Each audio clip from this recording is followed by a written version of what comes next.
Hi, Brain. Right. Hi, Brain. How are Sorry? you? You. I'm alright, how are you? I'm good. I'm good. Good. Thank you for asking. Can Yeah, you, so one. yeah, can you introduce yourself to my audience? Yeah, my name's Brian. I was born in Liverpool. I now live in Yorkshire in the United Kingdom. I'm 45 years of age. Um, and I've been asked by Side to come on and tell people a little bit about my life and some poetry that I've written about my life and try and help people up, hopefully. Okay. Can you tell about your life from the beginning and what made you to start writing poetry and why you write poetry and the reasons behind the poetry writing and Um, yeah. Basically, I was raised in a house with my grandma, my uncle, and my granddad. My parents were both in prison when I was a boy. My grandfather, he wasn't my proper grandfather, he was just married into the family. So he's like my grandfather-in-law or whatever. He used to be he used to study the Ouija board. Like trying to talk to Hitler and his army. He was a racist, and he had a son who I used to share a room with, who used to torture me. Used to throw darts at me. Used to make me drink urine out of bottles. He used to electrocute me. Used to beat me up. He cut my head open about 7 times, I think. One year I broke my leg in the summer and he smashed the house phone up. He wouldn't allow my grandma to phone me an ambulance. He was probably afraid that if I went into the hospital, they'd probably see bruises on my body that he'd inflicted on me. So that's probably the reason why he smashed the house phone up and didn't allow me to go to hospital. So I had to crawl around the house basically. Um, He used to make me play this game every night where when he went into bed, I used to have to stand with my hands on my head with just my underpants on, whether it be winter or summer. He did this for years. I wasn't allowed to make any noises at all. I wasn't allowed to sneeze or cough. If I did anything wrong, then he would basically get up and he'd throw darts into me. If I So basically, I used to stare out at this block of flats, and used to be a field just over the back of the houses where we lived on our little estate in Birkenhead. Because I didn't actually live in Liverpool; I lived over the water in Birkenhead, and there was a little field there called the Conner, and there was a block of flats on it. And I started looking out at this block of flats every night. And I used to wonder what the people were doing in the block of flats, with all the lights on and stuff like that. So I just imagine what the people would be doing up there because it would literally I'd stand there for hours, so like 5 o'clock in the morning, 4 or 5 o'clock in the morning, and then I'd have to get up 2 hours later for school.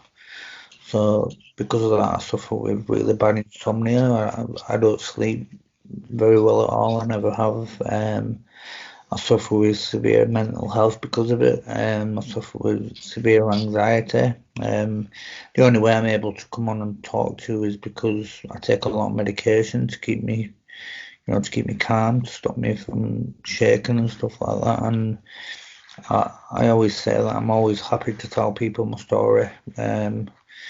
Whether it get put online or whatever, people need to hear about these sorts of things, so when they come into crisis in the head, then they can try and find ways to deal with it or, help them through bad times and stuff like that. So, um, I didn't actually have a formal education because my grandma was like my mum to me, but she was disabled, so she lived in the living room on a bed.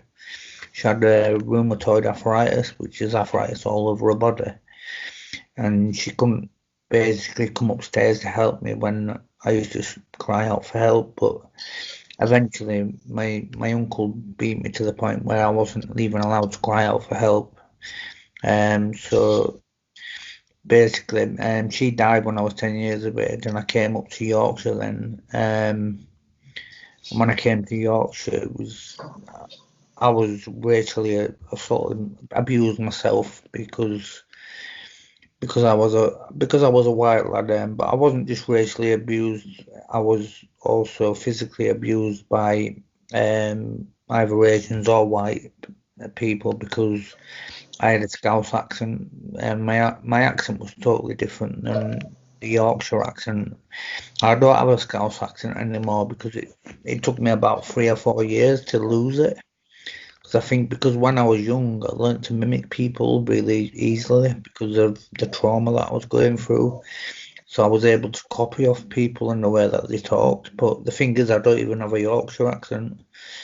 So I've only ever had one person that's guessed where I'm from, just like that, and that was a blind lady who I used to help do some exercises with a couple of years ago.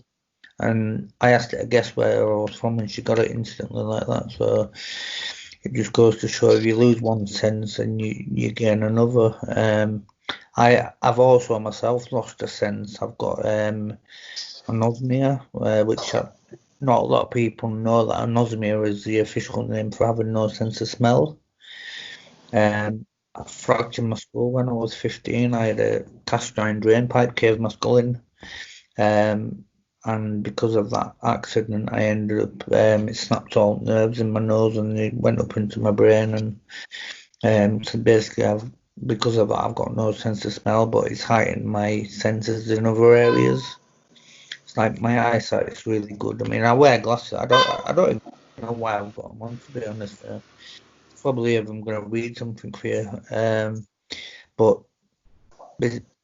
my eyesight's always been really good. These are just for reading really. And I've only just had to wear these over the last couple of years, but I can hear really well. I've got like a really good sense of awareness around me because I've lived on the streets, I've lived around, I've lived around a lot of dodgy people in my life, people that nasty people, people who take drugs or do whatever, carry guns, things like that, which is not something that I'm proud of, but obviously I've been through that lifestyle. And then when I was 28, I didn't learn to write until I was in my 20s.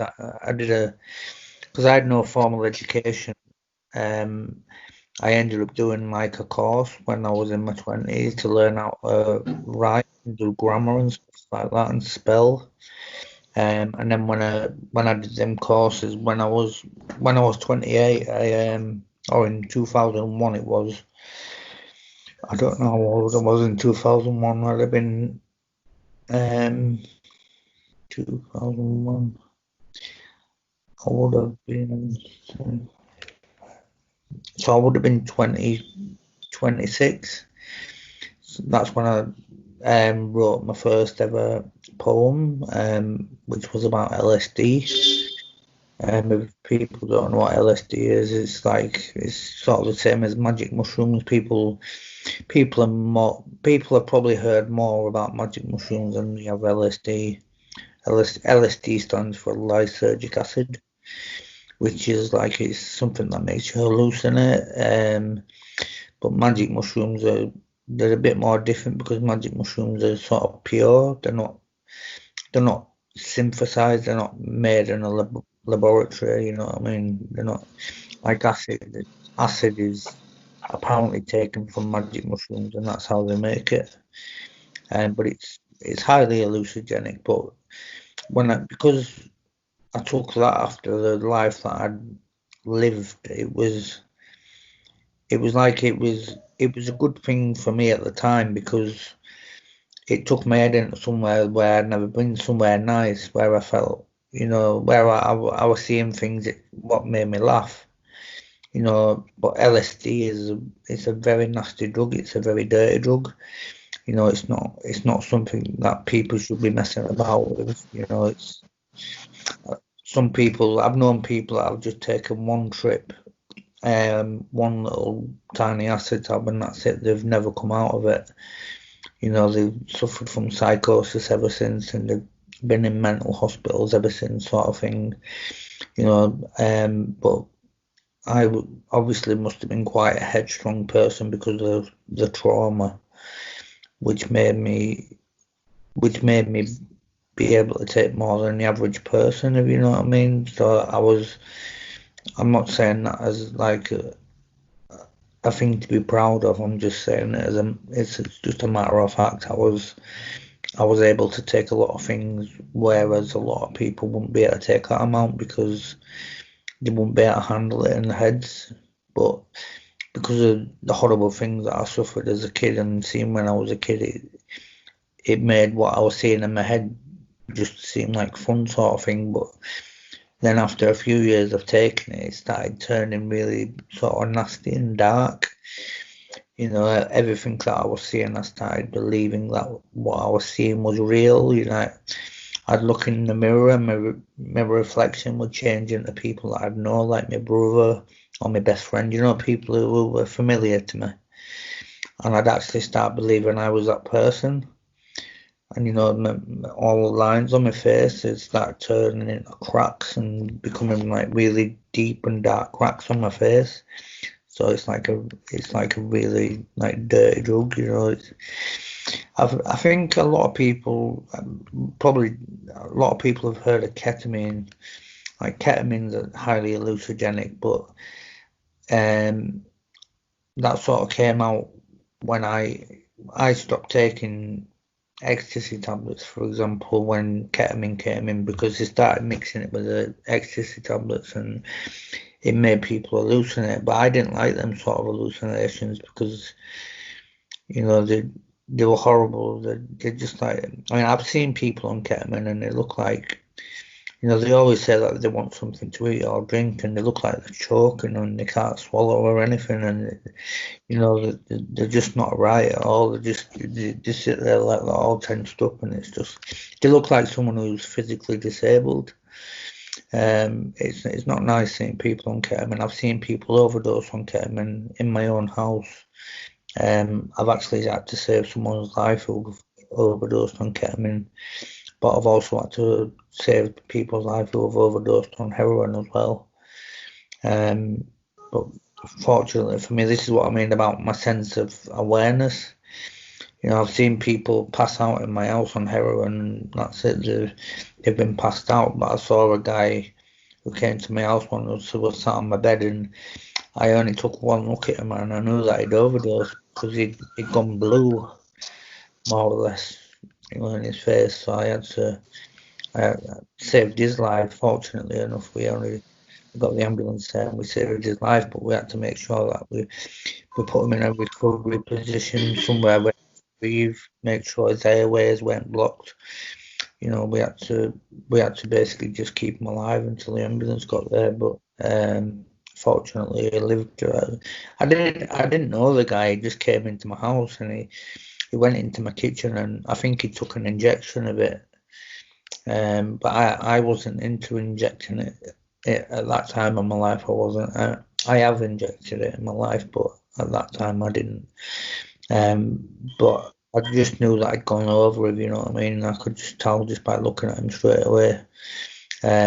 So yeah, so that's basically how I learned to write poetry, and these are the things that I write about. I've written quite a lot of poetry about heroin. I've written one about LSD, was the first one I ever wrote. I wrote one about ecstasy, which I was telling Si earlier. One with my clown. I could tell you that poem if you want. Do you want me to tell you a poem? Yeah. Yeah. I'll show you a picture now. Someone painted this for me last year. If people don't like clowns and don't look, but someone painted that picture for me last year, and that was for a poem that I wrote 20 years ago. And the poem basically explains about ecstasy and what it explains what a rush is like on ecstasy, or what it used to be like when before it was mixed with ketamine and all this rubbish. And you used to be in a club and everyone used to get to a certain point where everyone would dance, and then it'd feel like everything just slowed down, and everyone in the club would see exactly the same thing for about 30 seconds or whatever. And then all of a sudden you were back in the club again and you were dancing, and it was just like, well, what the hell? But everyone would see exactly the same thing, like everyone would see the same clown sort of thing. So that's what I mean. That's what we used to call a rush. It's like people would say it on a film sometimes, or if they have a bungee jump and they get like a rush of adrenaline, they say, "Oh, what a rush!" sort of thing. It's been used in loads of films. But the poem goes, "The weekend comes round, it's here once more, a time to make faces and grind your jaw. We all hit the nightclubs to put on our masks, where dealers hunt victims like wolves hunting packs. They all sell their poisons, pure they say, and then we wait for the music to take us away. You feel your heart skip to a faster beat, and then through your body flows that surging heat, and then up to attention go the hairs on your neck. The rush then starts to take effect. A strobing light starts to flicker in, and a stranger approaches wearing a grin, with pink and green polka dot spots on his face, and hair made of red and black licorice lace. A friendly bloke from out of town that looks like a musical circus clown, with pulsating colourful frisbee eyes like flying saucers patrolling the skies. Space cadets from the final frontiers, who's obviously been out here for too many years. But then you see on a second glance that it's just another bloke who's having a dance. You then stop to ask yourself, what did I just see? Was it a glimpse of a brain-damaged me? The music dies and it's time to go, to face the come-down paranoid show. The daytime approaches and filters within, with beams of light shining through those who will sin, and shadows that slither and slide up the walls. You are no longer safe now, reality calls. The letterbox clatters like a banging cell door. You can now hear the postman walk floor to floor. How did you find yourself sat in this place with five total strangers you'd rather not face? The room that you're in is now full of light. What the hell did you buy off that fella last night? Is this the future of how life will be, or will you get real and set yourself free? Nice. It's long. It's It's what, sorry. yeah. I didn't hear what you said, sorry. It's long. It's too good. It's thought-provoking. It's enlightening. Yeah, well, that's how it used to be, But I mean, I can't really explain how everyone used to see the same thing at the same time. That's just weird, that's just how drugs are.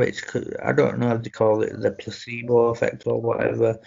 It's like sometimes someone can take something because they actually believe it's a drug, and they can take it, and half an hour later they can start tripping off it. Now people think that they're just making it up, but it's called the placebo effect, where you actually believe that you've taken something, so it'll start chemicals off in your body. Because in our bodies we have like receptors for every single drug that there is, like ecstasy. We already have a receptor for that.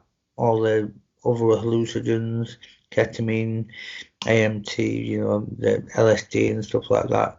We all have receptors in our brain. And when you come off drugs, the hardest thing about coming off them is that you get your feelings back. And the best thing about coming off them is that you get your feelings back as well. Because they just numb you to the world, you suppress your feelings, you hide away from the world. But with me, because of the amount that I took, I suppressed a lot of feelings and I hid away from the world for a long time. And this is another reason why I've got mental health in the way that I have as well. It's not just to do with my childhood, that was the catalyst that started it all. And then it went to the fact that I came to Bradford and I went back to Liverpool. I moved back in with my uncle who was then married, and then he almost killed me. And then I ran away from home when I was 16 years of age. I wasn't old enough to claim benefits. I wasn't qualified to get a job. I had no education. I had no confidence. I had nothing. So I had to scrape, and I stole things, which I'm not proud of. But that's just something that I had to do to live, just to put food in my mouth. It was hard, but I, you know, we have to sometimes adapt and survive. I wasn't into like all these big crimes like running into a bank and shooting people and armed robberies and stuff like that. Just petty things like stealing out of cars and things like that. I mean, it's still not right. It's still illegal, and I did get in trouble for it. So it's not like it's something that I didn't have got away with. But it's just something that I did to survive. But before that, I'd never stolen anything in my life. Before I took drugs, I'd never stolen anything in my life. I'd never even drunk a bit of alcohol because I hated the smell of it because of, I grew up in a house full of alcoholics. My uncle also worked in a slaughterhouse, um, and he used to take me to work on a Saturday when there was no one in work when he was doing overtime, and he used to kill animals in front of me, and he used to chop them up in front of me as well. So it was just like it was just not pleasant for a child. None of that stuff, standing with my hands on my head for hours every night. It was just, and because of that, I suffer with really bad insomnia. So I've got insomnia, I've got anosmia, which people don't know that's the official. Some doctors don't even know that. That's the official name for not having a sense of smell. It's called the forgotten sense. If you look it up online, anosmia, they call it the forgotten sense because it's not something that stops you from being able to live, but in some respects it does affect your life. It stops you from being able to smell things like it stops you from being able to bond with your children properly, being able to smell them and stuff like that. Because that's a part of your bonding and stuff, being able to smell your own child sort of thing. Um, but I read up about this. This is the only reason I know about it is, but apparently having no sense of smell affects every single one of your other senses, in much more ways than what we can think, and it can also contribute to being depressed as well. I suffer with severe depression. I can laugh and stuff like that, but I can't smile naturally. Um, if someone says smile to me, I can't actually do it because I don't know. I just can't do it. It's just we've never been taught how to do it. It's something that you can't do. I just look like I'm in pain when I try and smile. It's just one of those things. But like I said, I can laugh and stuff like that. I have got a good sense of humour, but yeah, but me poetry. I wrote like 5 poems in 2001, and back then there was no platforms. There was nothing for poetry. There weren't even the internet. I think the only people that had the internet in them days were like companies, like big companies and stuff like that. It wasn't open to the world. It's like not everyone didn't have it. It was it wasn't. I don't even think it was online like it is now. It was just called the internet, but it wasn't. It wasn't like the World Wide Web sort of thing like it is. Like came in, I don't know when it came in, but it wasn't long after that. It was about 2 years after that. And everyone had internet, just like everywhere, but there was no platforms for my poetry. So I only really shared them with like friends and stuff like that. My ecstasy one that's been read out in a lot of schools because obviously it's drug awareness. Some of the other ones I've read out myself in like places that I've gone. When I've got sober and I've wanted to go share my poetry with people who are like recovering addicts people who are coming off drugs and stuff like that. So I've shared my poems in them places as well, and them people have experienced drugs, so they know what it's like. So when I tell them that ecstasy poem, they're like really shocked about it because it's like they relate to it. And it's just like it's like a lot of people know how to do, you know how you, you know how to talk about drugs. It's not as easy to write about them, if you know what I mean. Now, how I learned to write like that is totally beyond me. I don't know.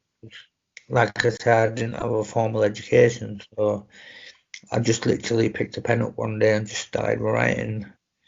And at that time, I just stopped taking drugs, and I started doing what's called the 12-step program of Narcotics Anonymous, which is a program that it sort of it sort of it sort of gives you a conscience. It makes you be conscious about everything that you do. So if you start taking drugs or you start stealing or whatever, you're always conscious about it. So it's like, and then when you've got that conscience, if you start going back into drug use, alcohol use, it eats away at you. It really does. It's really hard. And it's also a program that makes you honest as well. Before that, I'd never been honest in my life. Well, I had in my life when I was young. I was honest. I didn't lie to anyone when I was young, but I mean, when I started taking drugs and stuff like that, I was never honest. When I was young, I used to make up stories like all kids do to big themselves up sometimes. Just because I was scared of people, or I just wanted to sound better on what I was, sort of thing, because I didn't have anything to be proud about. You know what I mean? I never felt good about myself in any way, so it was just like it's just that self-worth. It's just like my confidence was just totally smashed after my childhood. And then when I moved in with my maternal mum, who got out of prison when I was 7, and then she came up to Bradford, I wanted to stay with my grandma in Liverpool because my grandma had raised me for 7 years, and she was like my mum to me. But then when I moved in with my maternal mum, she was just wicked. She was just evil. She smashed me head in the rolling pins and stuff like that. She was just a monster. If a little bit of money went missing, like 20, 27 pence or whatever, she like smashed my head in with a rolling pin or something. It was like everything was my fault. I had two brothers, but they was also raised by my grandma, but they came to Bradford before me. I live in Bradford in West Yorkshire, but they came up here before me. But I have nothing to do with any of my family anymore because basically when I ran away from home for the second time and came back to Bradford, I asked my maternal mum if I could move back in with her, and she told me to F off to the council. They'll look after you, and all that's what she said to me. So I just walked away crying. I didn't know what to do. Um, and then I was put on this housing estate where everyone took drugs on this estate. Um, every single person. I was oblivious to it. I was oblivious to it because I didn't live in that world. I wasn't interested in drugs in any way. And then I met this lad who turned out to be my new next door neighbour when I was moving. He invited me around for a brew, and I went round for a cup of tea, and I was waiting for ages, wondering what he was doing. And I walked in his kitchen because I've got no sense of smell. I couldn't smell anything either. And he was boiling mushrooms in a pan. And I says, "Oh, you're making mushroom soup?" And he says, "Oh no, the magic mushrooms." I says, "Oh, they make your eyes go big, don't they?" That's all I knew about drugs. I'd never touched a drug in my life. I never knew anything. I just knew that they made your pupils go big, and that was it. Not all drugs make your pupils go big, but like the uppers, like the ones that make you go high. In a sense, they all make you go high, but in a different sort of way. But I actually thought that all drugs made you hallucinate, like magic mushrooms, but just in a different way. But magic mushrooms are only in season for like October, September, sort of time of the year when it's sort of cold and damp and stuff like that. And then for the rest of the year they're out of season. So when you take them home and dry them out, they class them as a Class A drug. You're not allowed to take them home and dry them out. Because if you get caught on the class as a Class A drug now, well, they always have been, I think. But because I didn't have magic mushrooms, I wanted something that gave me the same effect. So that's when I started taking LSD. Um, and then when I took LSD, it was just like that was it. I never stopped. I think I took every street drug there was within the first 3 months of me ever taking drugs. Just because I wanted to run as fast as I could away from my childhood. Get away from all that nasty stuff that happened. None of it should ever happen to any children anywhere in the world. And people always say to me, oh, you've had it really bad, you've had it really bad. And I said, well, yeah, but there's people all over the world that have had it really bad. People sometimes say, oh, I've had it bad, but I haven't had it as bad as you. And I say, it's not the point. The fact is, if you had a bad life, you've had a bad life in your own way. If your parents are nasty to you or whatever, or you get beaten, even if it's not as bad as what I went through, it's not a competition. There's people in the world that are hungry, starving, don't have any food anywhere, and people don't think of them people. You know what I mean? Just think that this world that we live in now unfortunately, it's a very selfish world that we live in. And I've learned that the hard way, you know what I mean?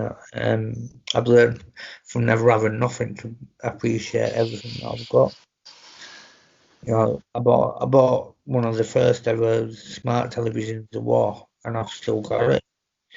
And that was years and years ago. It's not something that it's got a camera on it, and it's not got like a big fancy screen. I mean, it's HD and it's a flat screen, but it's like the first thing ever had. I'll always use that television. It's great. Chilling, chilling, just great. The point of me going out and buying, top of the range thing. It's like my phone. I just have a normal phone. I don't. It is a smartphone, but it's nothing special. It's not like an £800 phone. No, but it does everything that I want it to do. It's calls and I can type things. I type a lot of poetry on my phone. Like when I'm out and about. If I do go out, I don't go out. I very, very rarely leave my house just because I don't like going out in society because my anxiety is really bad.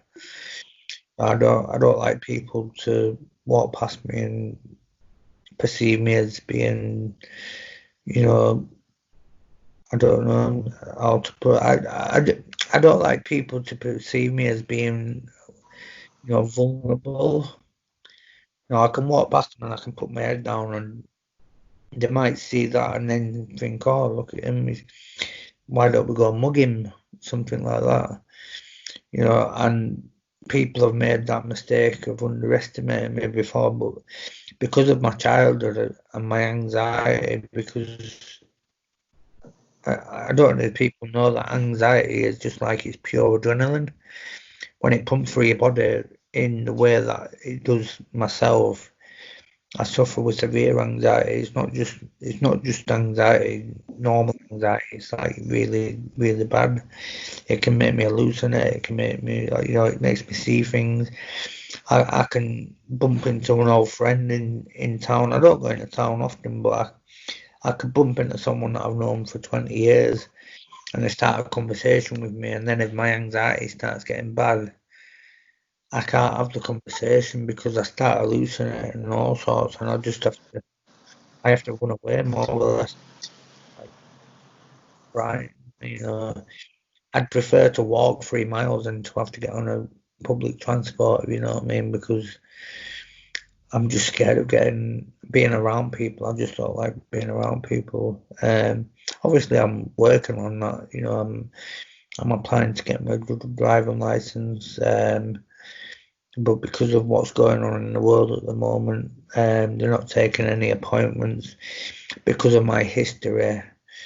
Taking drugs and mental health, I have to have tests before I can get my driving license. So they were going to do the test, I think, about 3 months ago, but then they stopped doing all appointments because of what's going on with this virus going around. Um, but when I do get my driving license back, I'm going to start going out to doing open mics like that. Start telling people, the poems that I have written. I've written a lot of poetry. I don't just write about drugs. I write silly comical things. I write quite dark things. Um, I like writing dark poetry because it's just something that I just feel like I'm better at writing dark poetry than what I am writing normal poetry. I mean that ecstasy one, as much as it might sound like fun, it is quite dark as well because it doesn't just talk about having a rush on ecstasy. It talks about having brain damage. Because people who've got brain, for all we know, they could be seeing stuff like that all the time. You know what I mean? People who've got schizophrenia, for example, they hallucinate. They can see the worms in the food and all sorts of stuff. But I worked with the mental health for 10 years before I had a breakdown 10 years ago. I worked with the mental health for 8 years. Um, um, Before I worked with the mental health, I was, I was, I was basically, I was an alcoholic, and I actually tried to kill myself at the end of it. I've gone through years of self-harming and stuff like that as well. Not superficial self-harm, stuff where I've actually cut myself to the point where I've almost bled to death, where I've stopped breathing. Because when you lose so much blood, you can't get any oxygen. It's like your heart's beating that much, it's trying to compensate for the blood loss. So you start losing your breath sort of thing, because you get oxygen in your blood sort of thing. So, when you don't get it, it's like when people don't get oxygen going to the brain sort of thing, they can get brain damage sort of thing. And that's the same thing with me. If the ambulance didn't come when it did come, I would have bled out and died because I'd cut myself that badly. When I got home and I had to clean it up, it took 2 days to clean all the blood up. Because it goes hard when when it dries sort of thing, but because there was so much of it as well. But it wasn't nice having to go back into my house and clean all that up. But unfortunately, these are the things that I did to myself to try and cry out for help and get help. But the mental health system in the United is rubbish. Compared to some countries, it's really good.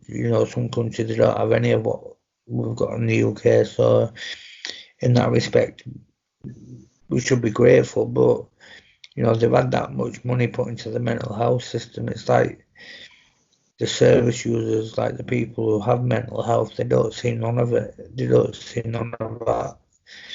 You know, the government pays you for staying in your house or whatever, but they don't. You know, they give you a bit of extra for going out and doing things, but that's not what you need. You need people to be here. Since this coronavirus started, I've not seen anybody. I've not seen any mental health workers. I've not seen nobody at all. I don't have any family. I don't have any friends because of my self-harm. My self-harm has pushed everyone out of my life. If people think self-harming's a clever thing to do, it's not. I wrote a poem about self-harm. I could tell you that if you want before you go. But I have to put a warning on this poem because it does talk about cutting yourself. So it's up to you if you want me to tell you it. But I can tell you if you want. This poem actually saved somebody's life. I got a message off a 19-year-old girl about 3 months after I wrote it. and she was thanking me for writing it. She said she just messaged me out of the blue, and she just thanked me. And I said, for what? She said, for writing that poem called Self-Destruction. And the poem's basically, it's about me crying out for help, wanting to help off people in the world, but not getting it. So I ended up cutting myself, and I posted a picture of it on Facebook because I was angry, because all my friends had walked out of my life. And this poem is it's written as an apology to them, but it's got a bit of a sarcastic bit in the middle of it where it says, "Do not hate what you clearly don't see," because you don't understand the full extent to why I do self-harm, and you know how bad I did do it and why I did it in the way that I did it for so long, because they don't know anything about my childhood, because I've not told them. I don't mind talking to people about it, but people aren't bothered. They don't ask you questions. If they see scars on my arms, they don't bother to say, "Oh, do you mind us asking what happened to your arms?" And if I do start talking about it, they don't want to talk about stuff. They want to talk about something else, like football or the weather. And it's just like they're not the things that to me in life. They're football. Yeah, I support Liverpool, and I think it's good that we won the league, but I think it's more important that they stopped all the fans going to the grounds. It took us 30 years to win the Premier League again, but I think it's more important that they save lives and they keep the fans at home until this virus has been sorted out. And I don't go around. I'm not a typical Liverpool supporter, and I say, "Oh, I don't like Man." This is just a small video. My name's Brian Finch. Just to give Sai Charan Pola Oju, that's spelled SAICHARANPALOJU, the permission to use my video to upload onto YouTube and any of my poetry that I've told him on any of the live discussions that we've had with each other. And he's welcome to share any of them videos online. Okay.